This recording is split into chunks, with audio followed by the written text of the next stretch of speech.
Ce matin, je suis venue sensibiliser les diabétiques sur ce que c'est que le diabète, comment ça se manifeste, quelles sont les complications et quels sont les comportements nutritionnels qu'ils doivent adopter afin d'éviter les complications du diabète, c'est-à-dire comment ils vont pouvoir mieux gérer leur diabète. Et je suis passée par 3 points essentiels. Il s'agit de l'alimentation. Je suis nutritionniste, donc c'est mon boulot. Je leur ai parlé de l'alimentation, comment ils vont bien manger, comment ils vont se comporter par rapport à leur alimentation. Et ils doivent aussi faire des activités physiques, donc faire beaucoup de sport et puis faire le suivi de leur diabète. Ça veut dire qu'ils doivent faire des bilans régulièrement. Ils doivent faire la glycémie à jeun, ils doivent faire l'hémoglobine glycée, ils doivent contrôler leur tension artérielle, ainsi de suite. Ils doivent faire les bilans lipidiques. Parce que quand on est diabétique, on est susceptible à plusieurs complications et c'est le suivi qui permet de prévenir les complications. Ils ont été très réactifs, ils étaient très contents, ils n'ont pas voulu que j'arrête.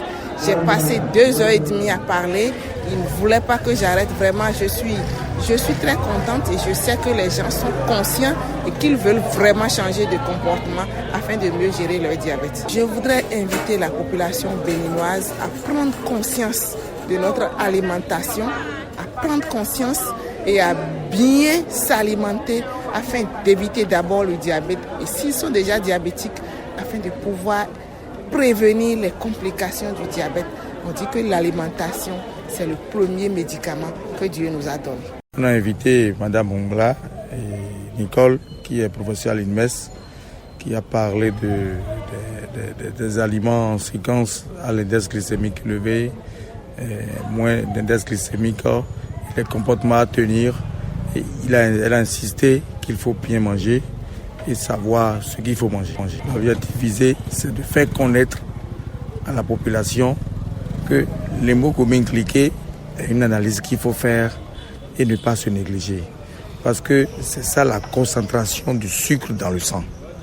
Donc nous devons toujours aviser, faire le bilan de notre hémoglobine glycée et ne pas être diabétique par surprise.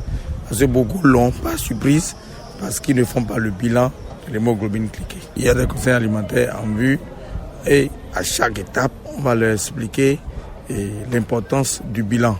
Alors, la norme, par exemple, l'hémoglobine glycée, la norme c'est 4,6. Alors, quand vous êtes à 6,5, 6,7, ça veut dire que ça monte.